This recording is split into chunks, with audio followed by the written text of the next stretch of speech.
welcome to the American Cinema Foundation Movie Podcast. I am your host, Titus, and today for our Postmodern Conservative series, in our fifth interview in memory of my mentor, the late Peter Lawler, I am joined by one of his oldest friends and closest intellectual compeers, Daniel Mahoney. Sir, thank you very much for joining me. Please introduce yourself for our audience since it's your first time on the podcast.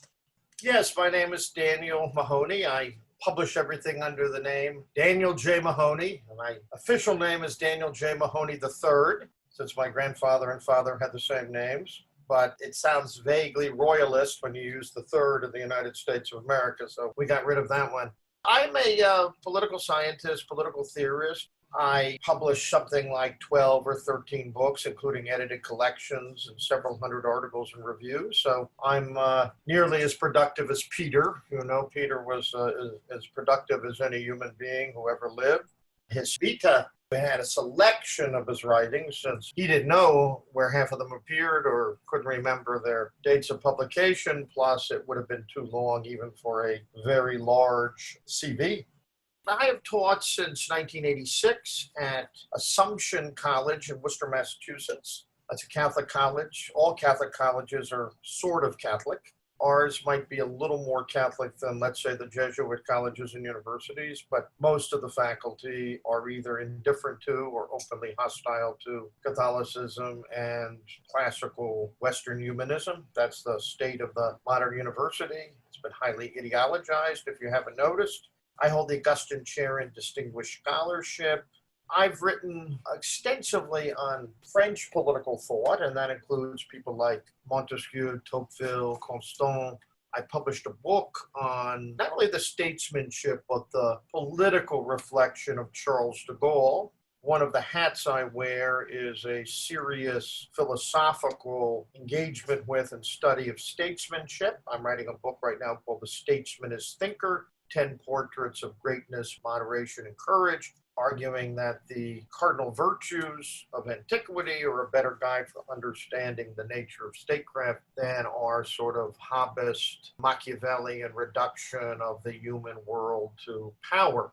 Although, of course, power is an essential element of politics, but it's always a means, and when it becomes an end, it's purely nihilistic. So again, on the French, I'm one of the specialists of Raymond Aron, as we say in English, who was a great French conservative-minded liberal, an opponent of totalitarianism, a man who was extremely lucid at a time when so many French intellectuals and European intellectuals had succumbed either to the totalitarian temptation or later on to a kind of juvenile antinomianism that we see in the spirit of May 68 in France. Aron was the great critic of the spirit of May 68. Standing nearly alone in the intellectual world, attacking this strange mixture, by the way, of absolute indulgence toward foreign tyrannies, admiration for tropical totalitarianism in Cuba, for Mao and his terror and cultural revolution. At the same time, these people wanted, well, the motto of 68 was, "It is forbidden to forbid." So they managed to combine, and Aron was wonderful at pointing this out, a radical indulgence toward totalitarianism with a kind of radical moral antinomianism, where any restrictions on freedom or the recognition of any ends and purposes guiding human freedom were seen as oppressive. I've written a lot on Pierre Manon, was a student of Aron's, but very much his own man, a great admirer of Aron's, but he's a Catholic. He was influenced, certainly in the early years of his work, by Leo Strauss, although he's also something of a critic of a kind of Straussianism that overemphasizes the trans-political, trans-moral philosopher. That's another story. I've written extensively on totalitarianism, especially Alexander Solzhenitsyn. I'm the co-editor of the Solzhenitsyn Reader, New and Essential Writings, 1947 to 2005. I published a book called Alexander Solzhenitsyn, The Ascent from Ideology, which has appeared in many languages, including French and Romanian. My second book, The Other Solzhenitsyn, which is an effort to delineate the depth of Solzhenitsyn's thought against his culture despisers, that's appeared in several languages, including French and Romanian.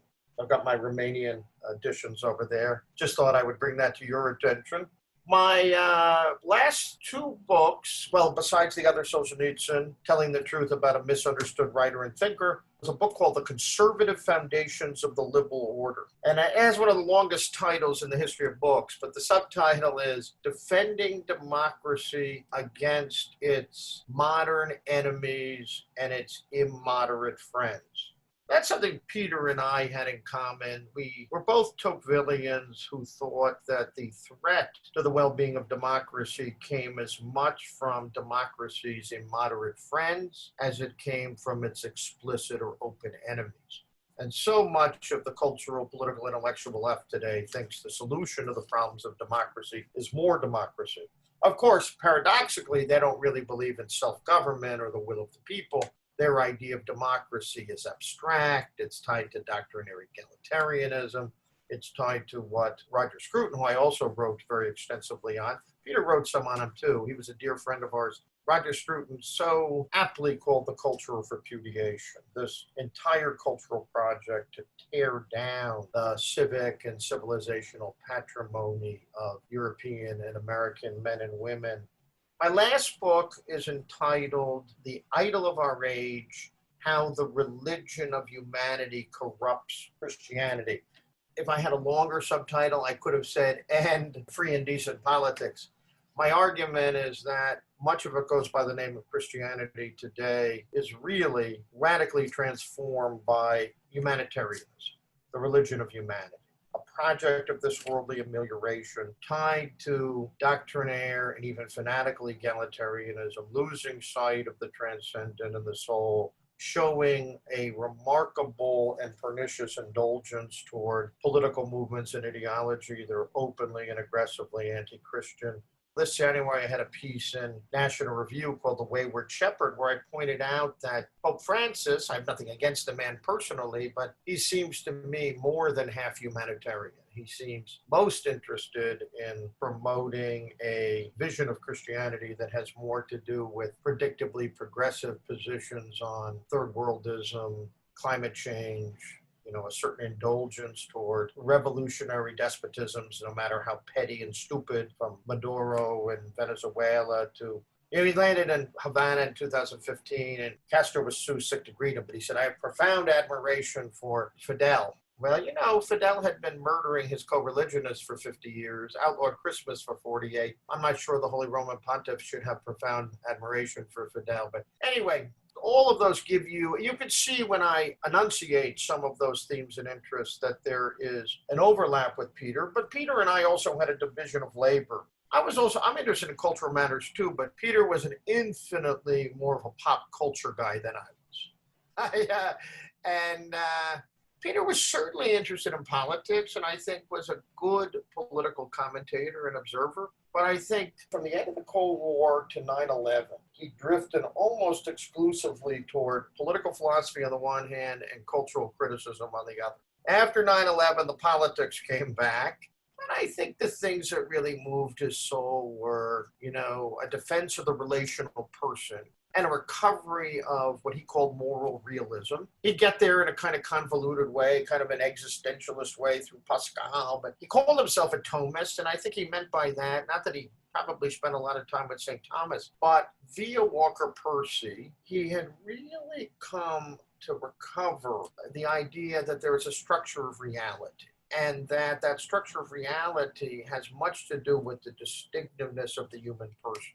The human person is relational, but the human person is also the being with speech and reason. And Percy got at that through a conservative version, Peirce and semiotics. Peter knew that from classical philosophy and from Thomism, but Percy brought a kind of existentialism, at least the dislocation of modern man. That was the starting point. But that wasn't the ending point. The ending point was a recovery of essentially classical Christian anthropology, an understanding of human beings as purposive, relational, social beings.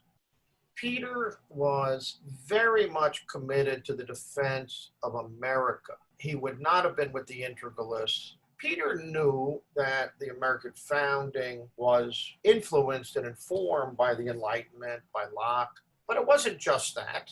He loved to quote Walker Percy saying the American founding drew on a mishmash anthropology. But he also thought, following John Courtney Murray's We Hold These Truths, that classical Christianity could better articulate the moral and philosophical achievement of the founding. In other words, if we really want to defend liberty under law, if we really want to defend moral and civic responsibility, not Lockeanism, not radical individualism, not quasi-moral relativism, but a more traditional anthropology, a more traditional moral realism, provided the foundation for giving modern liberty the sense of purpose. We're free, but what do we do with our freedom? That's the vertigo that a distinctively modern theory leaves us with. And Peter saw that Christian personalism and Christian realism could make better sense of what Americans wanted to make of America than some of the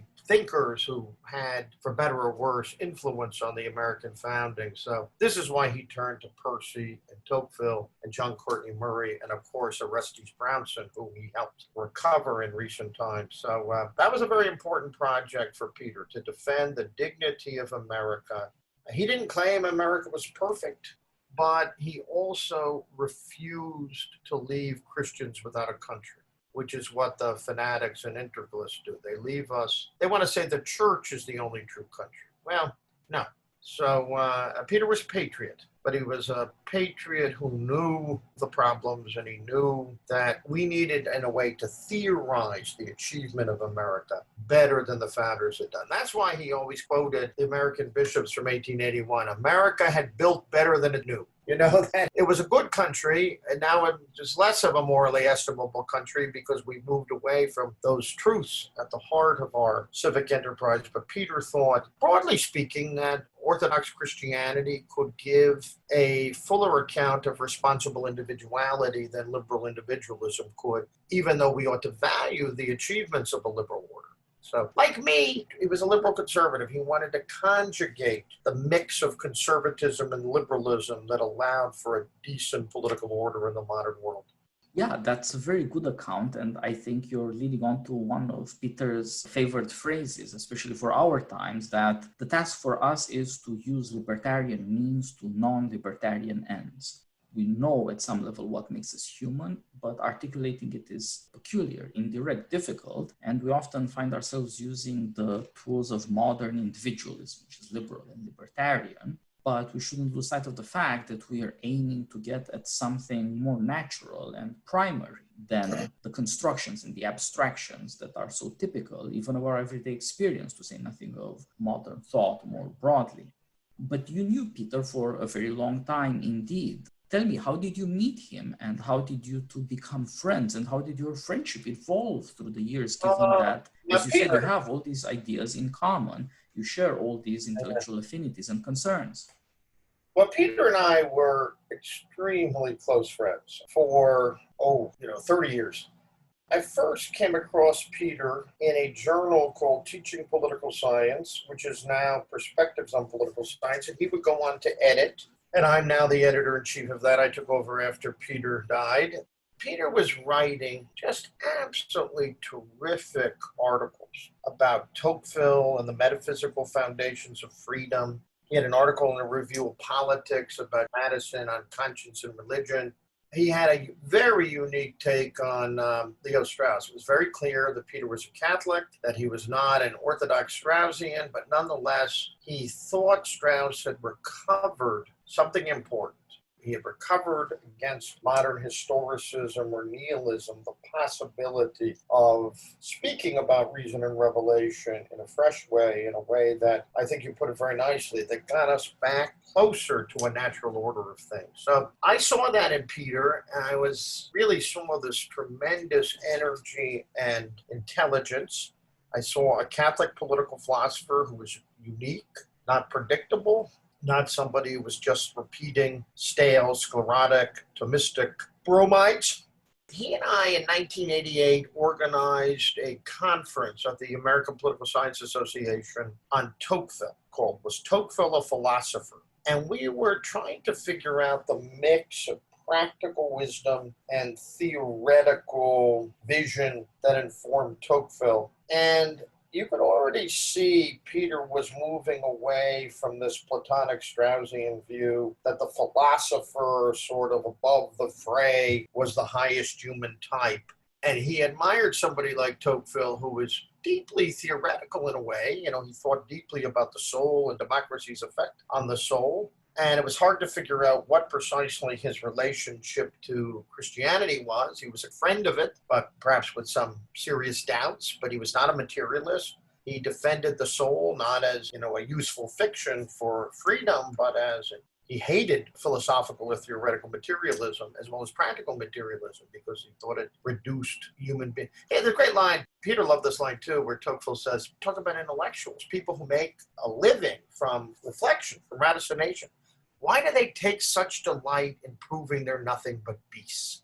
Think today with neuroscience and various forms of sociobiological determinism, most intellectuals delight in denying free will, denying moral agency, denying that human beings are anything other than a collection of predetermined neurons. It really goes back to Hobbes. Man is nothing but matter in motion. A thoroughgoing materialism cannot say anything about personhood, consciousness, the soul, freedom. And without that phenomenological or metaphysical starting point, everything we suggest about human responsibility or civic deliberation is just a myth. So Peter was extremely alert to those kinds of things, and he got me more and more interested in those questions.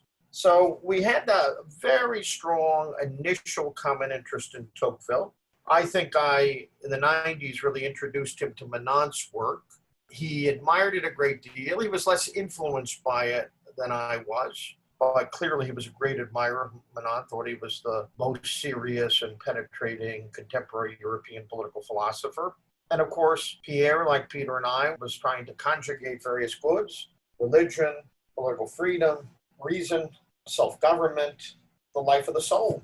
Peter was funny. I had interest in Solzhenitsyn going back to the 70s, and I thought the depth of Solzhenitsyn's insights into the soul, the grounds of his opposition to totalitarianism, his gifts as a writer, the remarkable achievement that was the Gulag Archipelago. I mean, to me, the specialists, they could talk about is Slavophiles and Westernizers. Again, those abstractions that illuminate nothing. And I was very happy when my book started coming out in Solzhenitsyn that the Solzhenitsyn family responded so receptively. They saw, finally someone who was attentively engaging some of the depths of Solzhenitsyn's reflection. So Peter was interested in Solzhenitsyn too. He would sort of, I don't want to say would cherry pick, he had his own. He was less interested in Solzhenitsyn's engagement with totalitarianism and more with his critique of the spiritual aridity of the West. Peter was very interested in Václav Havel for a while.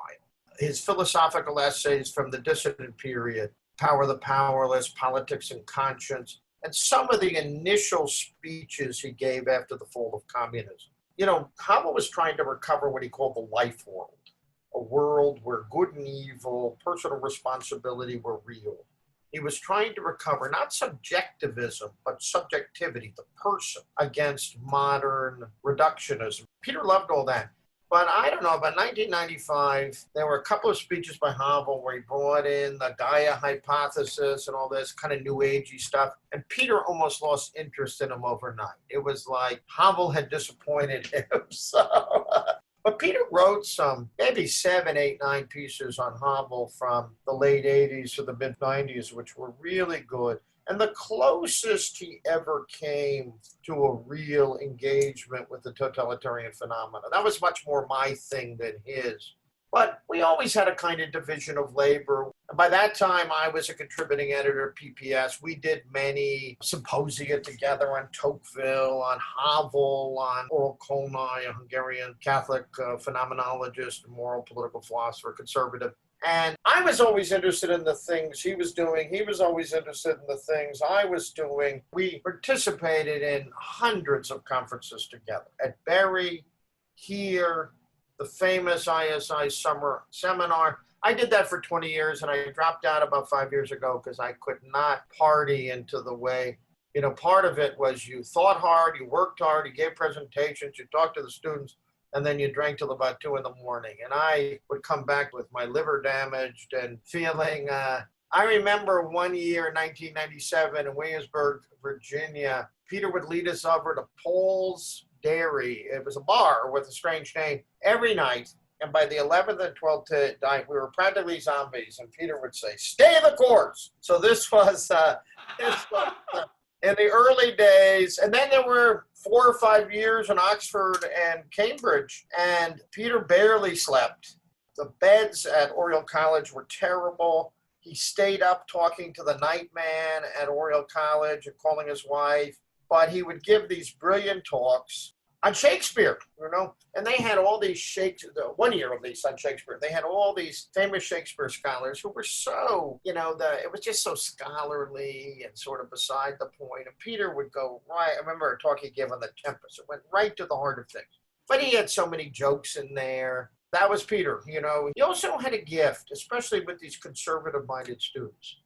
He would sometimes sympathetically but provisionally present an argument that was not his own, but he wanted them to take it seriously. So I remember a couple occasions where the less dialectical, not Marxist dialectics, but Platonic dialectics, they would think Peter was endorsing what he was trying to refute because they weren't used to the mix of humor, sort of pushing a point before doing it in, But for many, many years, he was the leader. He was the one who, there were lots of brilliant people. Scruton came a couple of years. I remember he's so impeccably dressed, but Peter noticed on the third day, still wearing the same outfit from the first 2 days. Very English. So we had a great crew. Mark Henry would organize all that. And Mark, was trying to turn everyone into an Anglophile. Peter had no interest in, of course, he respected Shakespeare and Burke, but he was not interested in, being an English dandy. But all these young guys, Mark was, I finally had to say one year, Mark was going on about Newman and the Tractarians and Oxford. And I said, England is a country where 32% of people say they believe in God, and half of them confuse God with electricity or some force. So this England, of Catholic converts, and Newman is a world that's pretty far gone. But it's not nostalgia, and there's nothing better than reminding ourselves of the greatness of Cardinal Newman. But it was a strange place. There was an eccentricity about those conferences, and the kids, they're 19, 20, 21, 22, but they sometimes had very firm theoretical positions. And the wars of religion would be restarted sometimes in a very amiably way. After a few beers, the Catholics and Protestants would be debating on justification. And, sometimes Peter and I would say, why don't you lighten up a little bit? It's 12 o'clock, have another beer. And, the problem of justification by faith alone will still be with us tomorrow. So those were fun years. Peter was always organizing conferences, including his Stuck with Virtue series from the Templeton Foundation. So I participated in several of those. Peter edited so many book volumes. The edited books were a little eccentric. He would throw that in the kitchen sink in. There were always great essays in there, but Peter was not one of these people who thought everything should be streamlined. And even his own collections of essays, sometimes, like his last book on higher education with St. Augustine's, I have it right here, American Heresies in Higher Education. The first 8 or 9 essays are a beautiful discussion of the nature of liberal education, the danger of democratic excess, the growing efforts to denude higher education of content. And it really would have been a nice little book. But then Peter had this idea that we recovered the Chestertonian idea of heresy, that heresies are truths gone awry. And that's how he looked at Lockeanism and Darwinism. It was a very fruitful idea. But then he had, in the second part of the book, essays on moderately socially conservative Darwinism, Southern discomfort, Tocqueville in keeping our countercultural churches, Atticus Finch's American Stoicism. Great essays. But that was Peter. Peter saw a unity in there. There was a unity in there. But it was something that an editor or perhaps, somebody who's used to more streamlined, disciplined presentation of thought would say, well, this doesn't really belong in this volume. But that wasn't Peter. Peter's books were delightful engagements with Lolarian themes. And it was Peter who united those themes through this comprehensive reflection on politics, the soul, philosophy, Christianity, culture. And he wasn't a snob. He did not think, it wasn't, I contributed 15 or 16 essays to the New Criterion, one of my favorite magazines, and God bless them. But they're a high culture magazine. And there's a wonderful place for that, defending the integrity of high culture against sort of demonic threats. But Peter saw a lot of wisdom in popular culture. He'd elevate it, he'd understand it in light of higher things. That was his thing more than my thing, but I was with him the whole way. I enjoyed, like I said, we had a kind of division of labor, and we were very close intellectually, and he introduced me. I had read Walker Percy's novels, but I had never really thought of the semiotic side or the return to classical realism. Of course, I knew he was a Catholic, so we taught each other a lot, and we had a division of labor, and we had some separate interests, but just a tremendous amount of overlap. And just, every year we went to 4 or 5, 6 conferences together. We hung out for 4 or 5 days at the American Political Science Association. Mark Henry would be there, Paul Seaton would be there, Patrick Deneen would sometimes be there. So we had our little army. We had great fun. We had enough heterogeneity and pluralism that we didn't all think and talk alike. We had, in fact, some significant differences. And, I don't agree with Deneen's frontal assault on liberalism, but, he's a very good friend because we understand the questions, But Peter was a remarkable guy. He was there was a light in him, even the way he laughed. Do you ever see him do this where he thought something was funny?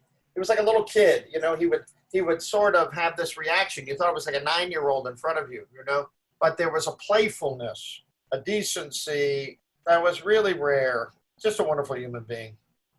Yeah, there's a lot of spontaneity that shows up in Peter's behavior. It's the way he wrote, which was famously disordered and yet coherent. It went somewhere and in a decided way. And there's a connection between his interest in pop culture and, on the other hand, his always looking around the world for intelligent thinkers who have something to say that turns out to be very important for Americans now, because it reflects on the modern condition, because it reflects, therefore, also on America and on democracy. He had a very good nose for these things, for possible combinations, for the unusual application of ideas.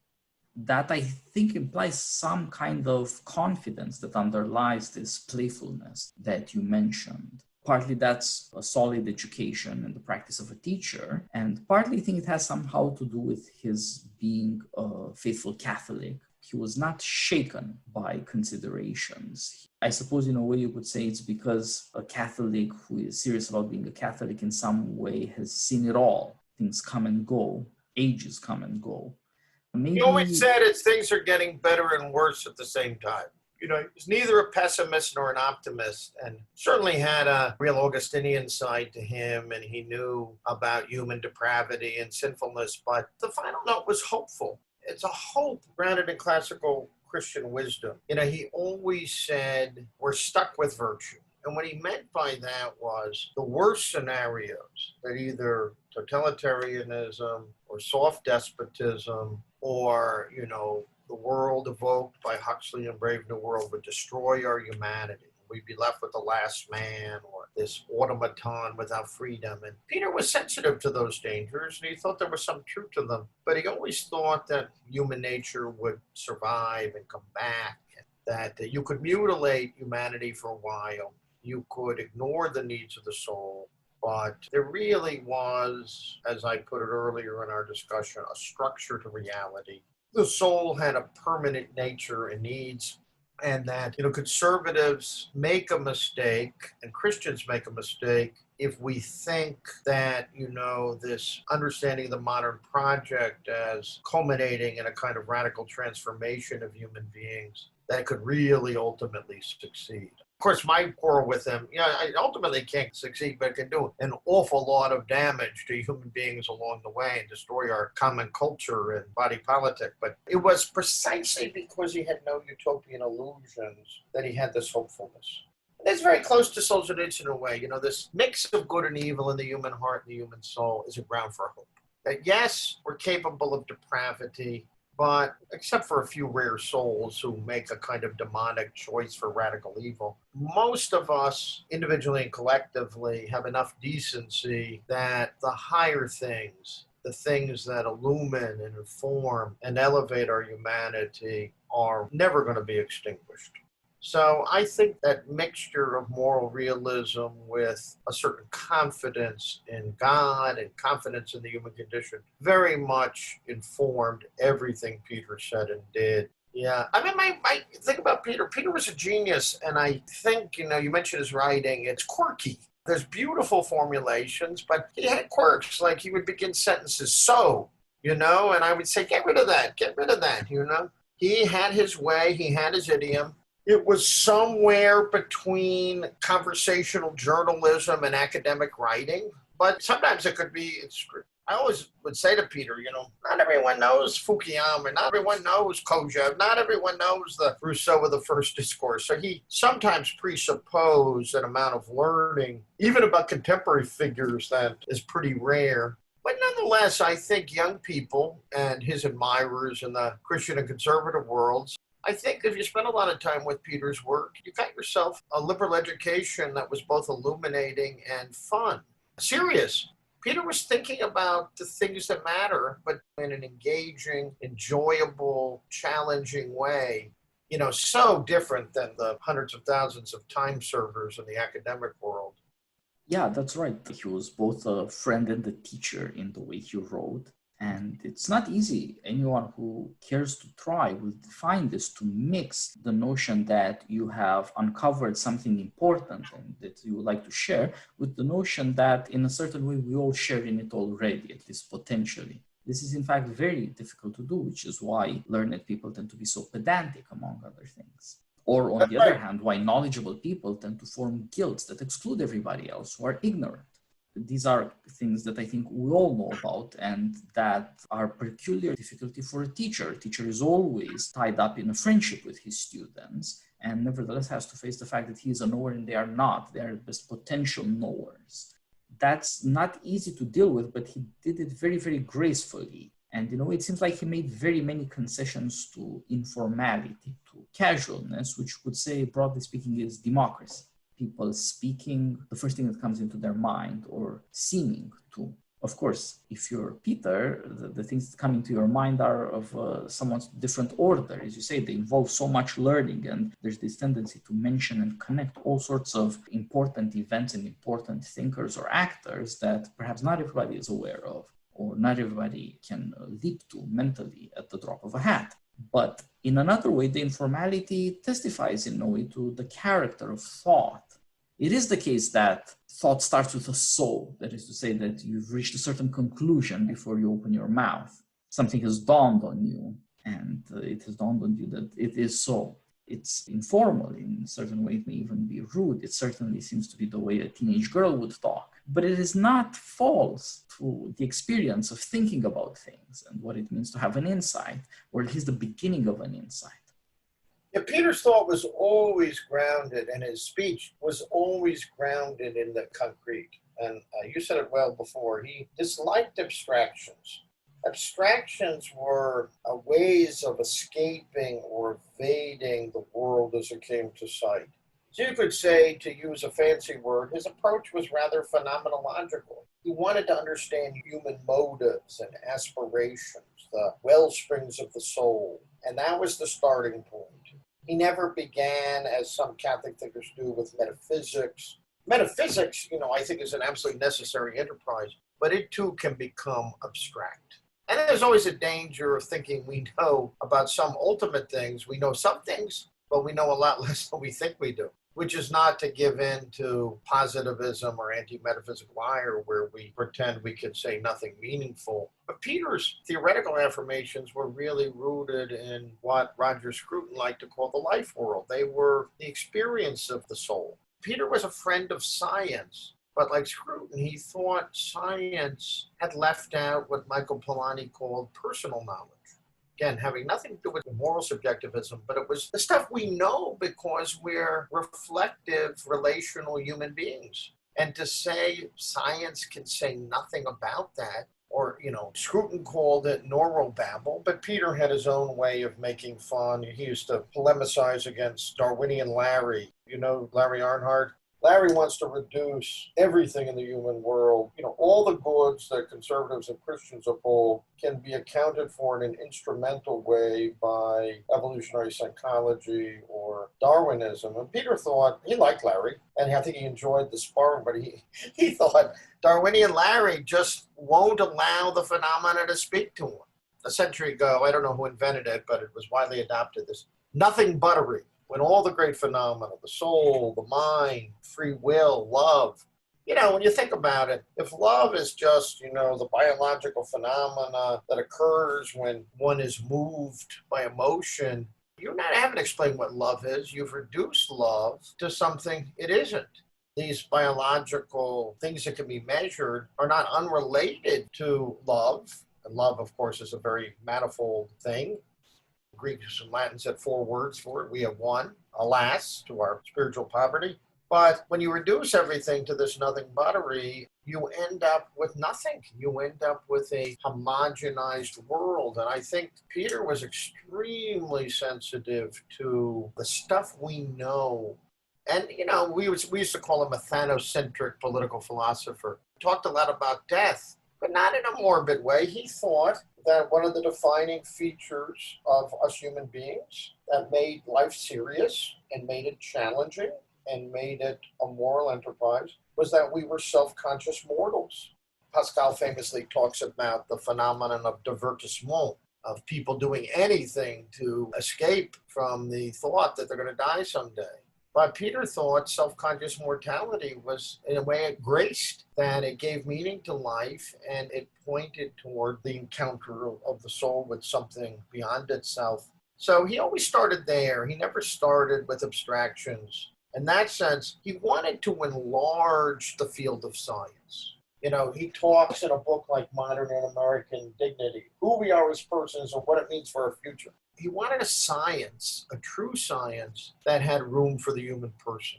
I think Scruton wanted something similar, maybe using a more Kantian idiom, but they both thought, look, if the scientist can't, this is a Walker Percy thing, if the scientist can't account for himself, the knower, then what is science? That was his obsession with these heresies. They have part of the truth, but they never tell you anything about the person who does the knowing or does the acting. Peter wanted to recover the person. He wanted to recover the soul. Again, not as a poetic metaphor, but as the foundational experience and being that is, for him, the gift of personhood was the key to understanding the nature of reality. Yeah, there's a great continuity between his style of writing, his concerns, his activity primarily as a teacher, and at the same time his public activity, from the President's Council on Bioethics to simply publicizing his views in the press. And what runs through all this is indeed the need to get a new account of science and of its influence on our public life and private thoughts, by reminding scientists that they don't know everything because they don't know why they do what they do. They cannot, as scientists, explain why they do what they do for a living. They cannot say why they are so pleased with what they're doing. They cannot say why anybody else should be. If materialism is true, then the activity of eros, intellectual eros, of searching for truth, why should the results of science be taken seriously? A reductionist science cannot tell us anything about why truth, as opposed to falsehood, is a value for the scientific enterprise. But I think you're absolutely right. It's leaving the person out. But this is where, Peter loved Pope Benedict, and he loved the recovery of logos. Again, a creative reason that had every place for scientific reason. But also, Peter, like Benedict, insisted that theology and philosophy were both contributions to scientific understanding. Science is understanding things as they are, and understanding the human person as he is not possible based on, Scruton liked to say, look, if you take this reductive science literally, a smile is not an expression of one human person's reaction to another human person. A delight in a joke, the spark of romance, simply a delight in nature. It just is a biological phenomenon where certain parts of the face move and the blood. That's not a smile. That's what accompanies a smile. And yet, so much of our science is committed to explaining away that which every human being knows and experiences on a daily, hourly, minute basis, So how did it happen that this, I think Walker Percy called it the San Andreas fault in the modern mind, that our science couldn't tell us anything about ourselves? That aspect of Percy, that recovering an authentic science, of overcoming this split in the modern soul, that never left Peter. That was what animated him, a recovery of capacious, humanizing reason. Yeah, that's exactly right. You can look at it in another way. What Peter and Walker Percy had in common was a sense of humor. Peter also liked Tom Wolfe, another Southerner who was more stoic than Percy, of whom Peter thought was more Thomist rather than stoic. But Tom Wolfe also summarized this neuroscience problem we have in a pithy phrase: "I'm sorry, but your soul just died." This new view simply denies that it is possible for us to know ourselves because there's not a self there to know in the first place. Of course, that doesn't account for why we would even try. If you have to tell people not to do it, it means that they're already trying to do something that apparently they shouldn't be trying in the first place. It becomes a prescriptive enterprise and not a descriptive one. Exactly. It is a therapy rather than a science, really. Yes. And then it's important to find out whether the diagnosis that leads to this therapy is itself right. And there are certain things about it that are very, very shaky, starting with the fact that we have to ask ourselves why we even do what we do. The writers and the style that Peter preferred was, some things are just funny. As you alluded to the smile, these things cannot be reduced to biology or social biology because they have a cognitive aspect. Even a kid knows that if he gets the joke, it's funny, but if he doesn't get it, then why is everybody laughing? Exactly. But that wouldn't be involved in the social biology because that does not have a cognitive aspect. For there to be a cognitive aspect, it matters, do you get it? Or that is to say, do you think it's true? Does it make at some implicit level an argument or an observation about well, that all of you are in on is? the joke? It's a social phenomenon. Laughter is a social phenomenon. It's not just a phenomenon of things going on in the brain, as the neurobabblers say. Yeah, it's perfectly possible that somebody else notices something you haven't noticed, and when he brings it to your attention, you realize. Yeah. So man's capacity for humor suggests that maybe some parts of life are just funny. And you could say that the programmatic aspect of science is to deny, ultimately, that there's anything that's really funny. And I would say, as Bergson and others pointed out, laughter is also a form of self-transcendence. You get out of yourself. And so many neurotics and psychotics, they're so absorbed with themselves that they've lost the capacity to laugh. And, talking about an authentic therapy, not this sort of reductive therapy, the ability to transcend yourself through laughter is a wonderfully humanizing phenomenon. You take yourself a little less seriously, but in the process, your soul soars a bit. It gets out of its own self-imprisonment. So, yeah, Peter had that self-conscious mortality, and he thought about a lot of dark things, human things, but always graced by laughter, always graced by a sense of, if not optimism, of hope. And I think he took great pleasure and great reflective insight out of this idea of the relational person. If you could unpack, as that subtitle is, what a person is. And that was the problem with totalitarian collectivism and democratic individualism. Democracies created a world where perhaps persons could flourish, but it had no idiom, the language, the categories to give an account of who persons were. And Peter thought this was a terrible debility for our liberal societies. Peter always said this to me: we have these experiences, we all have them, but we don't have the language to give an account of them. So we turn to these heresies, to these half-baked accounts or partial truths that distort more than they illumine. So his mind was very wide-ranging. And of course, he was always interested in politics. He knew, who was in and who was out, who was up and who was down. He would prognosticate from time to time about, where the country was going or who was going to win an election. And he wasn't just a political theorist, like academic political theorists who teach, 5 great books in the class all the time. He liked great books, but the books gave you access to the world. to the soul. He never believed in the cult of the great books in the sense that studying them was an end in itself. They were good to the extent that they gave us self-understanding. But he also got self-understanding from writing movie reviews. I mean, he didn't reduce Plato's Republic to no better than one of his favorite movies, but he thought that popular culture could get you thinking about human things in a way that was available to contemporaries.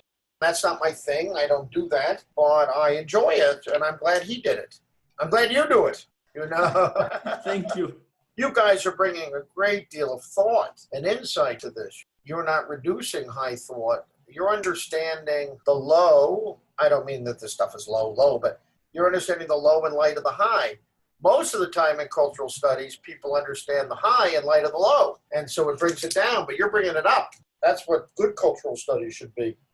Yeah, I think that's right. Peter's idea of postmodernism, rightly understood, postmodern conservatism, which is aware both of the greatness and of the misery of modernity, of its successes as well as of its weaknesses, some of which are bred actually of success, require that we should have a gut check on the things we're willing to entertain or to believe. And the most obvious place for that would actually be pop culture, where storytellers dominate rather than ideologues, and whose interest is primarily the audience rather than an institution with its procedures. And for this double reason, that it's a storyteller dealing with an audience, it's much easier to say, we all get at some level that something we believe or we say is wrong or crazy or at least dubious, that it's gained currency among us, but it's not to be trusted, because it doesn't comport with our experiences. You show a character or a situation that's supposed to work out in accordance with an abstract theory, and then it turns out it doesn't work out. And then you begin to wonder, is that reality talking to you? Is fiction, is storytelling reminding you that there's a necessity to things? You shouldn't let your reasoning run away with fantasies. You should always recur to experiences of human beings and wonder, does it really hold up? Is this actually going to work? Because if it's not, maybe there's a certain desire to believe insanities for the sake of simplification. Yeah, Eric Vogan was not an important figure for Peter, but Vogan's notion of ideology as the imposition of a second reality on the world we live and experience. I think we see it around us today, this great unraveling or this great awakening, as people call it, this cultural revolution, this mean-spirited and frankly quite stupid systematic assault on all the symbols of our civic and civilizational tradition.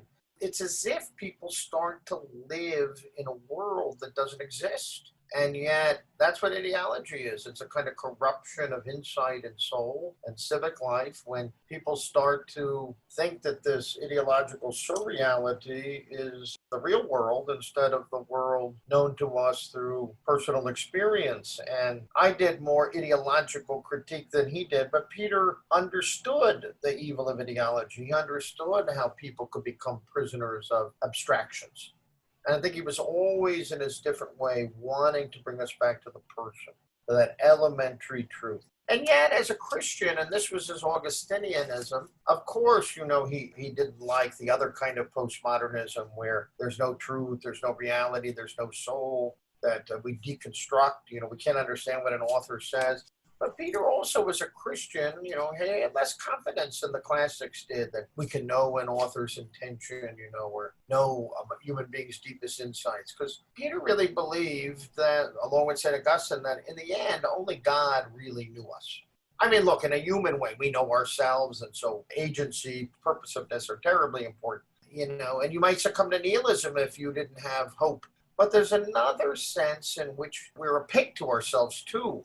Peter, I think, found great hope in the fact that this self-conscious mortal we are, that we know that there's somebody there's a person who loves us and knows us and is our friend, our father and friend. And I think that was part of his science too, that this opaqueness was not the final word.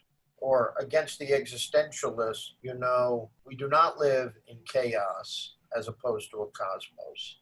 We live in a world that we may not be at home, but there are intimations of home.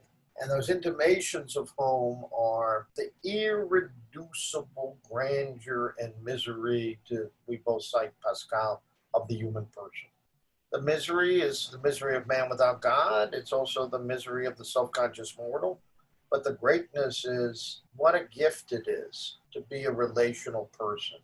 What a gift it is to have the speech and reason to be a citizen.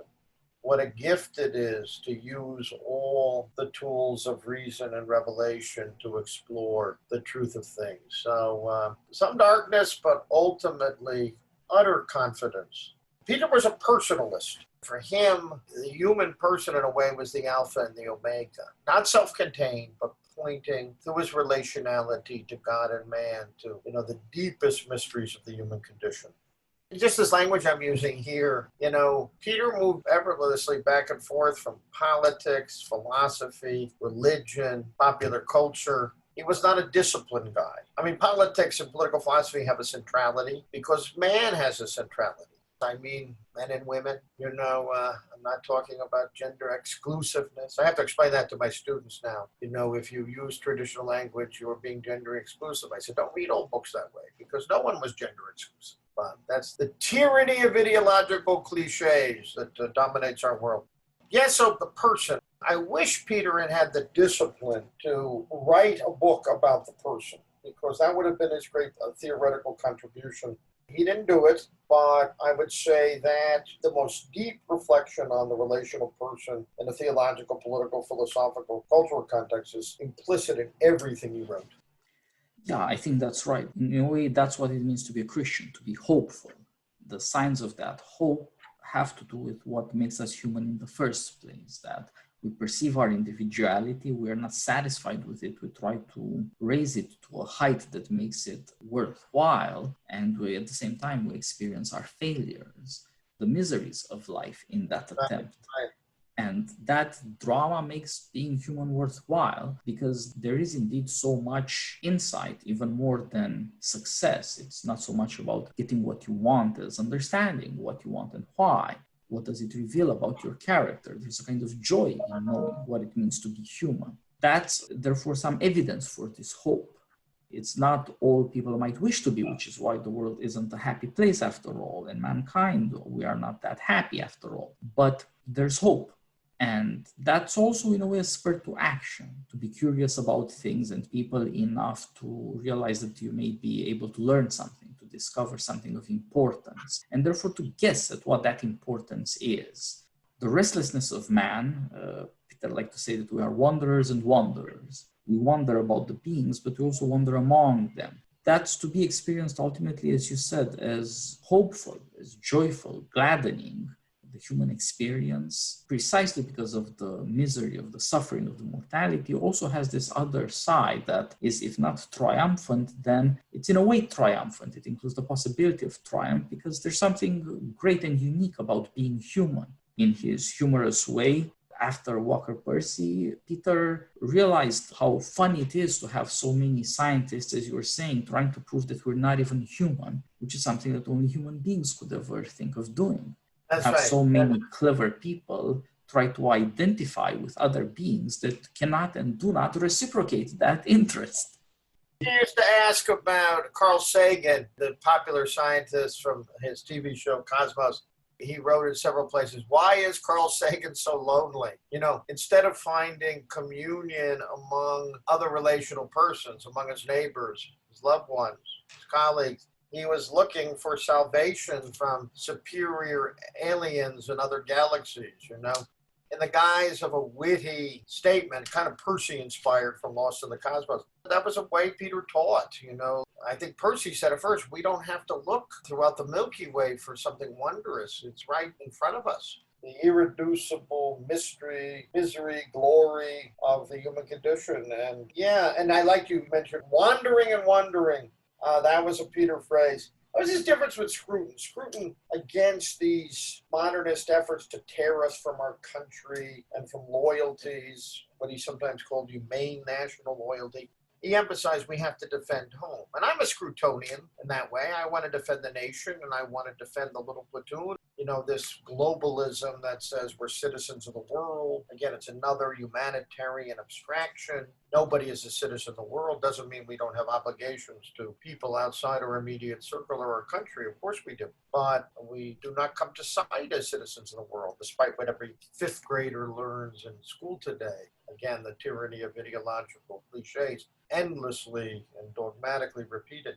But Peter emphasized, in contrast to Scruton, our homelessness, as opposed to me and Scruton and Manon to emphasize nationhood as the territorial home of self-government. And Peter bought that argument too. But Peter wanted to say, ultimately, we're homeless in the world because along Augustinian lines, there's something in our souls that will never be satisfied in the human city or simply with human happiness. Even C.S. Lewis, who didn't have much dark Augustinianism in his thought or soul, the very last article he wrote in 1963 before his death, died on the same day as Huxley and John F. Kennedy, November 22nd, 1963. But C.S. Lewis wrote an essay called, "We Have No Right to Happiness." And it was actually the old Christian argument. In a way, we want to be happier. We certainly want serenity and joy, but we're not going to find it through what Leo Strauss called the joyless quest for joy. If we spend all our time trying to be happy, we will be miserable. One of the great paradoxes, I think, shared by Christian and classical wisdom, that if you start with a hedonistic calculus, you will end up miserable. And Peter knew that. It was in relationality. It was in giving. It was in gratitude. Peter had a profound intellectual and personal sense of gratitude. I would say modern atheistic humanism is all about the multiple reasons why we shouldn't be grateful. We should conquer nature. We should get rid of all these unjust structures. This is the worldview of the great unraveling. But Peter thought the first response of the human person was to be gratitude. A thinker I wrote on, he didn't, Bertrand de Jouvenel, in his book Sovereignty, said, "The wise man knows himself for debtor." In other words, the proper response of the human person is appreciation and gratitude for the givenness of things. And Peter was really, really good at articulating that classical and Christian insight. And boy, once you have that insight and you articulate it, you're already happy because something overcomes you. One of Dostoevsky's characters says, "We are all happy if we but know it." This gift of life, for all its contentiousness, for all its mysteries, for all its darkness, is such a gift. If we just step back and really allow ourselves to be grateful for the mystery of existence or the mystery of being, we've come a long way in overcoming that spiritual impoverishment that happens when you're a prisoner of the hedonistic calculus, or what Sigmund Freud called the pleasure principle. He used to be a very important person, by the way, Sigmund Freud.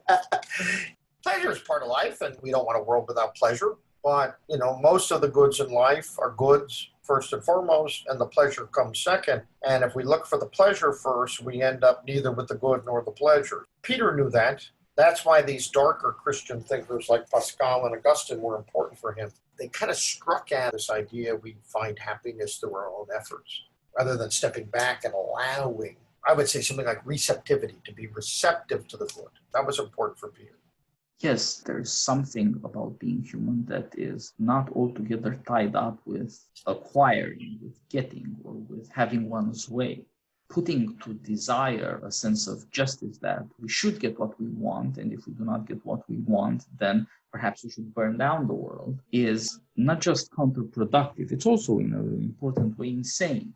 It's, as you say, not true to the basic situation we find ourselves in, which is perhaps hard to realize nowadays, but it is there, that we owe our being to other beings. We are relational beings from the beginning, from before we are even able to be aware of that.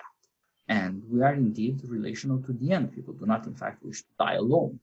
Making sense of that is very difficult, and Peter emphasized how far people are now from gratitude, how far they are from any sense of home or belonging. Our individualism, our Pascalian loneliness, restlessly looking for diversions, is shockingly exaggerated.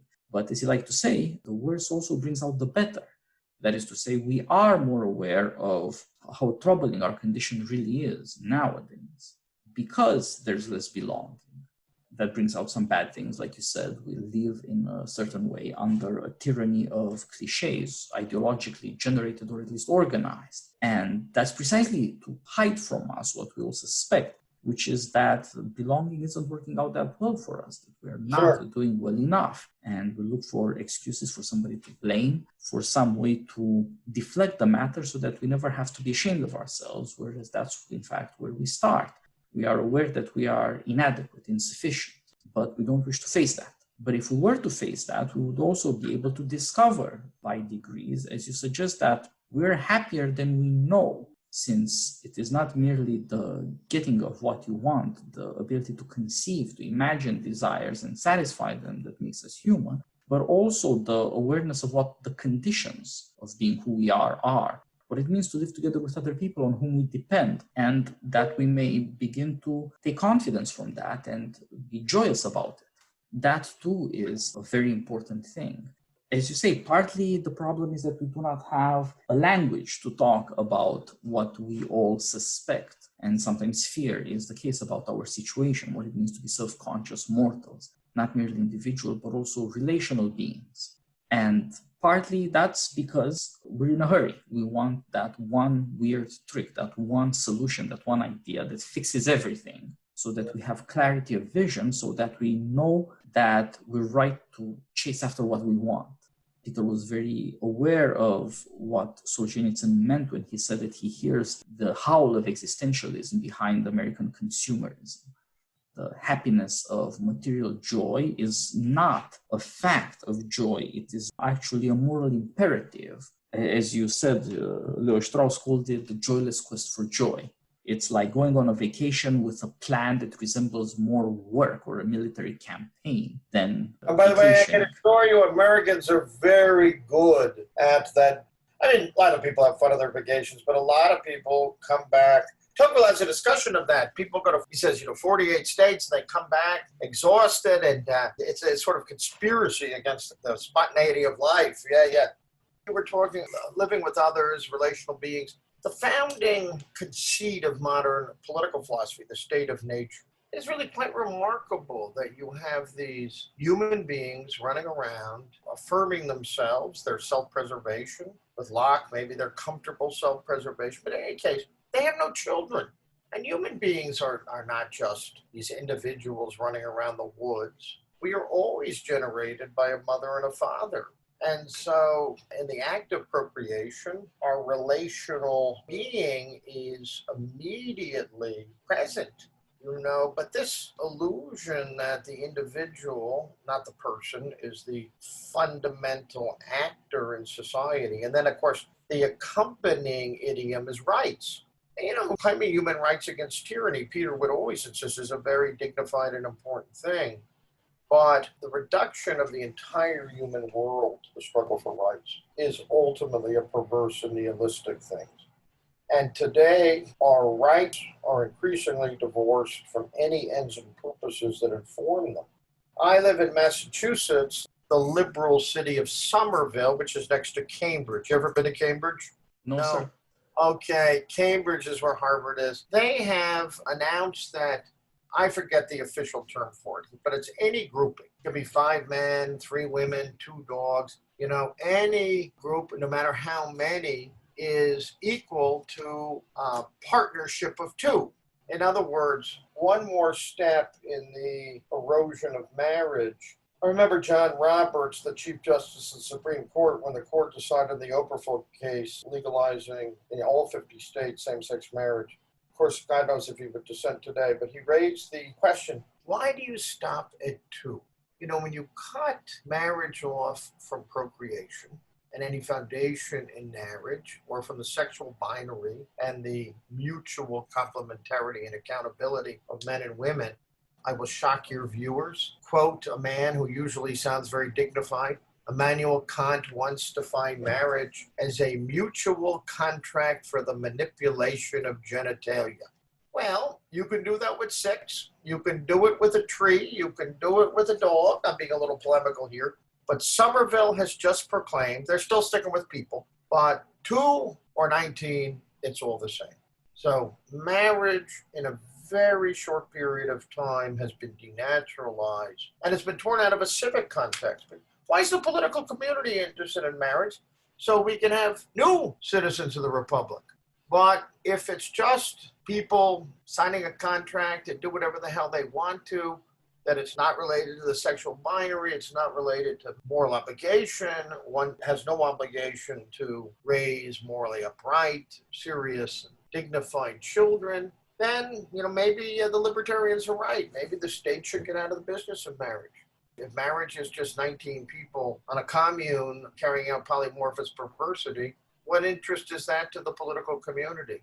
Why should we dignify that with the name marriage? So Peter really appreciated what happened when this individualism, he used to say, put Locke in the lockbox. It was his running joke, but he saw Locke and the state of nature, even if it's a better state of nature narrative than Hobbes, he saw it as corrosive because it began and ended with individuals. And any groups, the political community is a product of a state of nature, the family is subordinate to the individual rather than the other way around. He saw it as subversive of the trust and the ties and the bonds that are natural to human beings. You might say with Peter as a political philosopher, everything stands or falls with the distinction between the relational person and the individual whose desires and rights have no natural connection and no natural limit.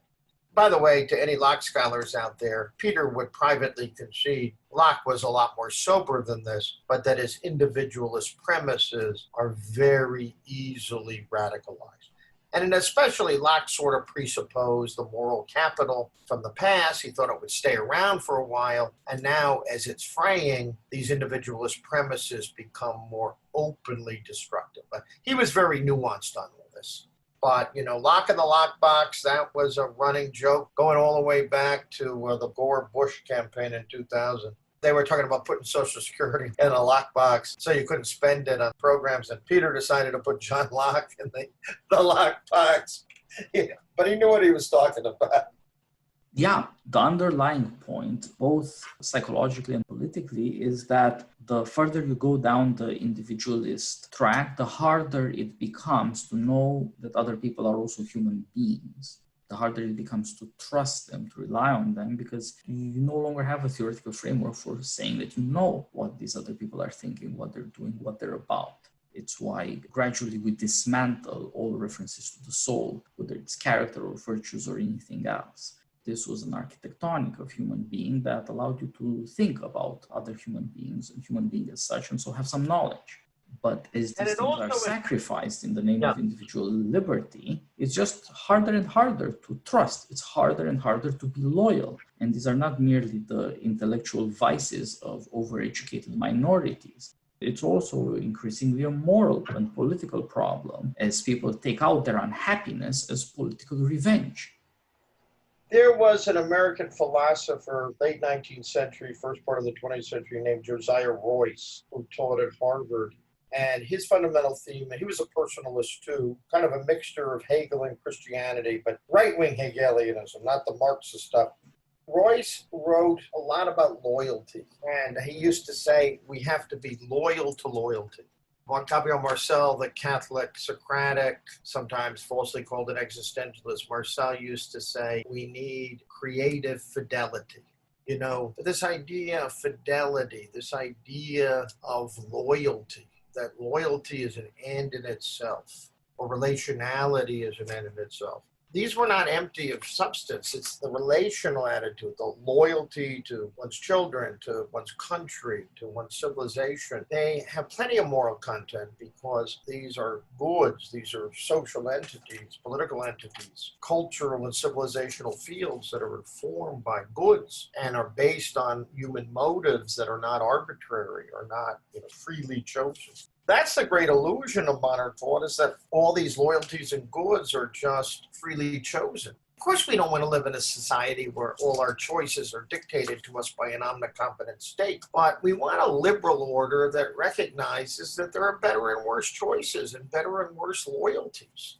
Loyalty or reciprocity and fidelity and all these things, when they're lived, they're just constant reminders that individuality is a good thing in a social and relational context. But individualism is an utterly corrosive thing because it's based on the complete illusion that we're all self-determining gods.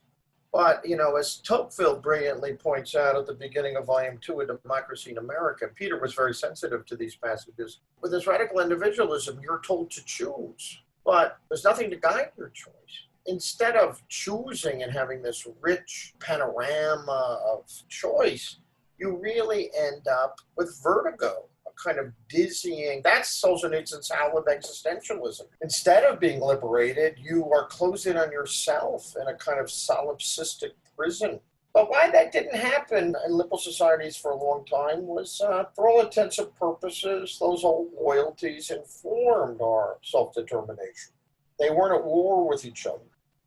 Yeah, it's harder now to see, and perhaps nowadays it's suffering, misery that points out to people that there are problems with choice because you don't know how or what or why to choose. And it's only in a way through failures that people realize that much of what guides choice is natural and inborn and not itself chosen, as family is not chosen, as love is not entirely chosen, or indeed, in a way, even friendship. Nature, in a way, is a higher standard than individual choice, since that's what we check against. Should I be doing this? Is this doing right by myself and others? That points to a natural standard, since none of these things can be successfully politicized. Despite all the attempts, getting people to fall in love or to fail to fall in love on political command has proven to be very difficult, to say nothing of being born or dying on command. These are not things that are amenable to ideology. Yeah, the Christian church always recognized that there was a proper element of consent in marriage. It wasn't like India where, everyone was told who to marry whom. It was recognized that there's dignity in consent, but it wasn't an open-ended consent. It was still a covenant. It was still not a contract. It was still sacramental commitment, but you have to want to marry this person and have some affection for them. Now, today, we go to the other extreme and everything is reduced to consent and no other considerations. And that means marriages are often short-lived because they're not covenants to be endured or to endure. To be endured sounds like you're putting up with a lot of awful stuff. But you're entering in a permanent partnership where virtue and love and affection and sacrifice are necessities, but wonderful necessities, or you're entering into a contract that can be broken when it becomes convenient to do so. So it's really mystery, I think, how did the Christian West allow the older notions of loyalty, fidelity, reciprocity, relationality to be overthrown and replaced by an imperial and totalitarian notion of consent? Consent sounds very liberal, but consent can be very totalitarian because it wants to remake every institution. The army is hierarchical, but this person is transgendered, so the army has to reinvent himself to accommodate their felt needs. Or the Catholic Church has a certain understanding of priesthood, but so-and-so's a woman who wants to be a priest. Therefore, the institution has to change to accommodate individual rights or the felt needs of the individual. And that's what's happened. We used to have authoritative institutions, the army, the churches, the universities, but now that's all gone. And individual rights sort of takes precedent over everything. So the institutions cease to be institutions in any meaningful way. It'll only be a matter of 5 or 10 years when some court in Western Europe and the United States tells the Orthodox Church or the Catholic Church that they have to allow women priests in the name of individual rights. Yeah, this is indeed a very dangerous matter, and it's true that its willfulness is tyrannical and nakedly tyrannical, since it is always an imposition of will that has the character of a novelty on things that everybody was already used to and found very tolerable. And unless we can tell ourselves the lie that life up until last year or 5 years ago was simply miserable, we would have to ask ourselves, why are we so willing to tyrannize over everything we've inherited? I think that at the same time, you can see this tyrannical will in another way, from the opposite point of view. everyone who believes in consent, nevertheless, secretly has an experience somewhere of having consented to something that turned out to be bad and miserable. And so the consented is not the same as the good. But what do you do with that? Well, we lie about it or we hide it as a kind of shameful secret in a situation where shame is the only thing to be ashamed of. The correlative of, as you put it, the tyrannical will that says it is only forbidden to forbid. That's exactly tyranny. When you think about that remark of the Soixante-Huit in Paris in May 68, it's juvenile and it's silly, but it's also kind of demonic. The idea that every limit on our will, and this is a deep problem in modern philosophy and modern politics, the radical confusion of limits with tyranny and legitimate authority with domination. Foucault comes to mind on this. If we confuse legitimate authority with oppressive domination, we have an invitation to a new totalitarianism where in the name of freeing people from institutions that they have tacitly consented to for millennia, we are going to free them. But in the process, we're going to destroy what you might call the social context of individuality or human liberty. Peter was very, that was a shared concern of Peter and mine, just how tyrannical the idea of consent had become. You know, consent is a precious political principle. We don't want a government governing us against our consent. There's a word for that, despotism. Tocqueville actually has a very powerful passage in Volume 1 of Democracy in America where he says, the problem is in democracy, consent goes from becoming a political principle where it's salutary to becoming a meta-political principle. So consent has to be applied to every aspect of life. You know, when the French National Assembly was debating a very minor liberalization of marriage laws to allow divorce in some circumstances, Louis de Bonald, who was a reactionary, he was the buddy of Joseph de Maistre, but he wrote a little essay on divorce, and he says, once you introduce the principle that marriage can be annulled, not, in extreme cases, but because of consent, then he says you've destroyed the covenantal tie at the service of. Perhaps Bonald wanted a too traditional society where some people were trapped. But on the other hand, he sort of saw the logic. It was kind of an all or nothing logic. And yet, the vast majority of people, I think today, really believe things are good because people consent to it. Yeah, so that's the dialectic of consent, and it is indeed very dangerous. It is the flip side of what you said earlier, that people in our times very loudly proclaim that any problem we have will solve by more democracy. The other way of looking at that is to say that we'll identify the good with that to which we have consented, and every time that makes us miserable, unhappy, or creates terrible injustice, we blame something else that is not as yet an object of consent for the problem, however implausibly, and then destroy that too in the name of having more consent. The way the philosopher would speak about this is that consent is not the only criterion. Wisdom is also important. Yeah. That's why my title of my 2011 book, The Conservative Foundations of the Liberal Order, my point was a liberal order can only be humanly choice-worthy, morally serious, and free if it limits its own principles. When consent or choice, or now we would say a term from philosophy that has been deeply corrupted, autonomy, when that drives everything, then all the goods, all the institutions that inform and elevate liberty become distorted. And that means a liberal order is not going to survive if it starts warring on what Michael Polanyi called the continuity of civilization. If we undermine the churches, if the universities become homes of tyrannical thought control, imposing ideological racist anti-racism, then we've destroyed institutions that are crucial to responsible individuality. Somebody once said, in human life, the four most important words are up to a point. Liberalism is good up to a point, good until it starts destroying its own preconditions.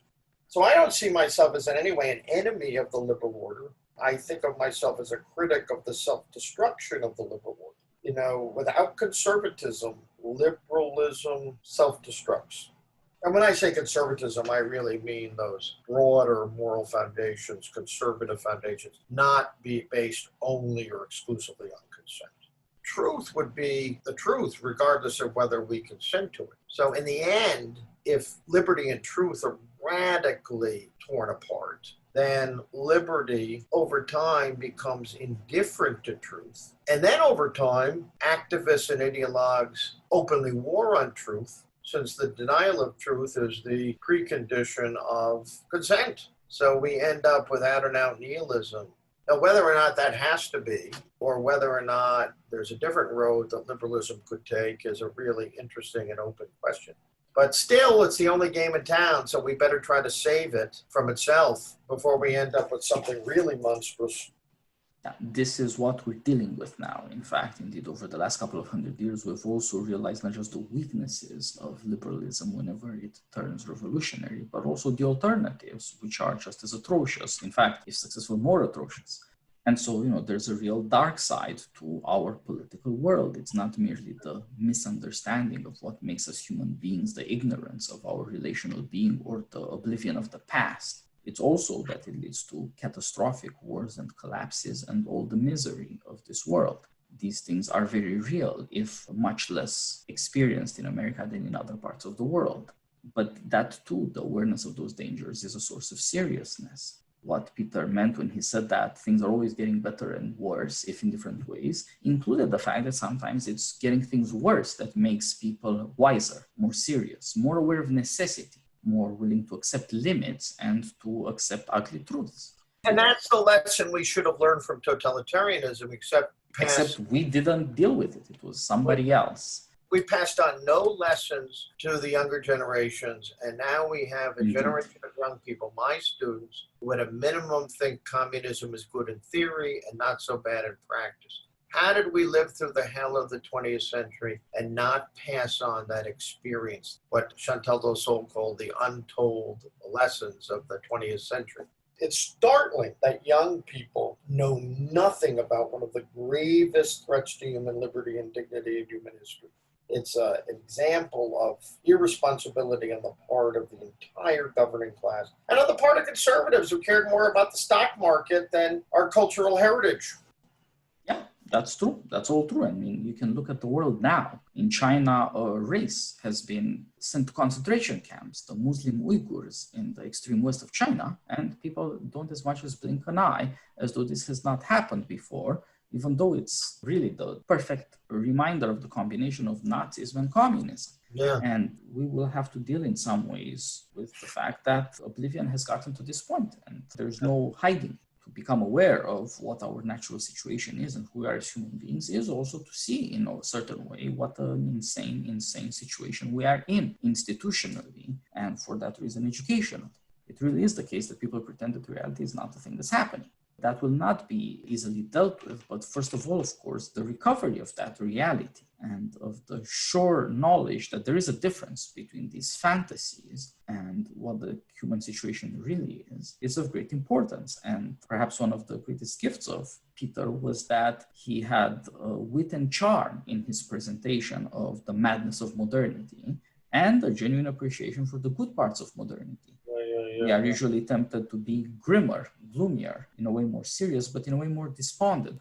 Solzhenitsyn says at the end of his Harvard address, we can't go back. We have no place to go but up. In other words, we've got to work through these dislocations and these pathologies of modernity, reject them.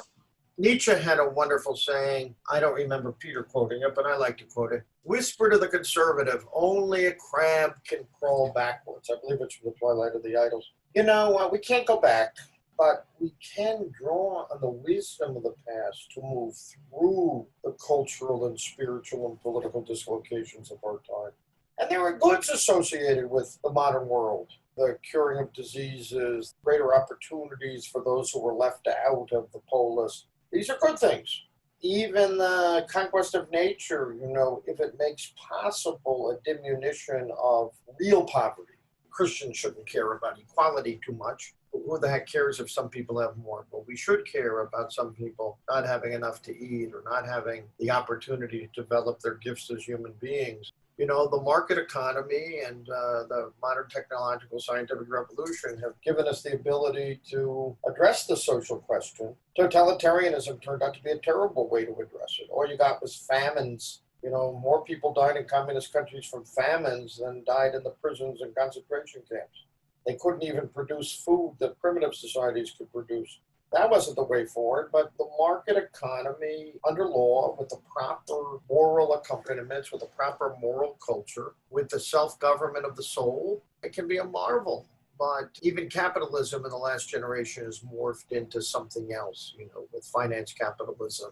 The old entrepreneurs and businessmen who really cared about their country seem to be gone. Look at all these capitalists who are funding the revolution and just don't really seem to care that they promote a nihilist moral and social revolution, maybe as a way of not getting picked on by the activists, but it's shameful.